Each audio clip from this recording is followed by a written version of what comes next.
Hey, it's Camille and welcome back to my living room. So today I want to talk about when to actually time intercourse because again, normally we would maybe have a fertility clinic helping us out with that, with exactly when our ovulation day is.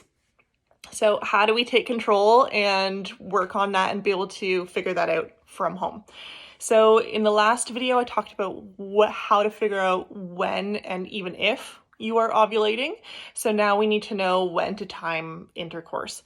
The short answer is it doesn't have to be every single day. I like to tell my couples to time intercourse every other day leading up to and including ovulation. So let's backtrack a little bit. The reason why I say that is because an egg is viable for about 24 hours. I've read anything from 12 hours to 36 hours. So we usually split the difference and say 24 hours. And a sperm is viable for anywhere from around 3 to 5 days. Again, I've read everything from 2 days to 7 days, so I split the difference and I say 3 to 5 to be safe.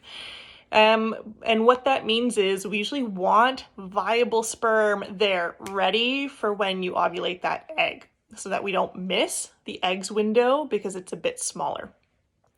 So say you ovulate on day 14, then you want to be timing intercourse on day 10, 12, 14, right? Maybe day 15 for good measure. But starting at day 10 is fantastic, right? You're still within that viable semen window, and then you're doing it every other day just in case you ovulate a little bit early that month. Then you're still catching it, and away you go.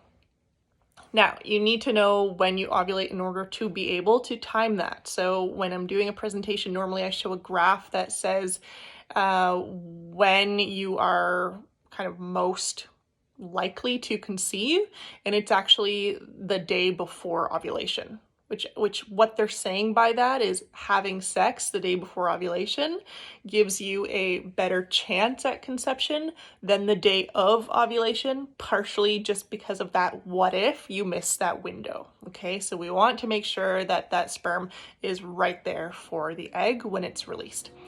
In the last video when I talked about how to tell if you're ovulating, part of the problem is that some of the techniques we use tell us after the fact. Right? So we can use them to get a sense if, we're consistent every cycle, then we have an idea, then we know when to go for it.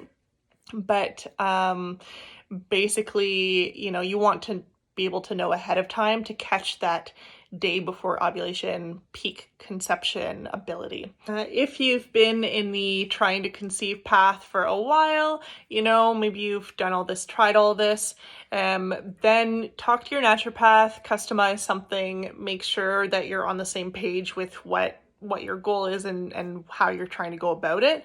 But otherwise, thanks for watching and stay tuned for another video.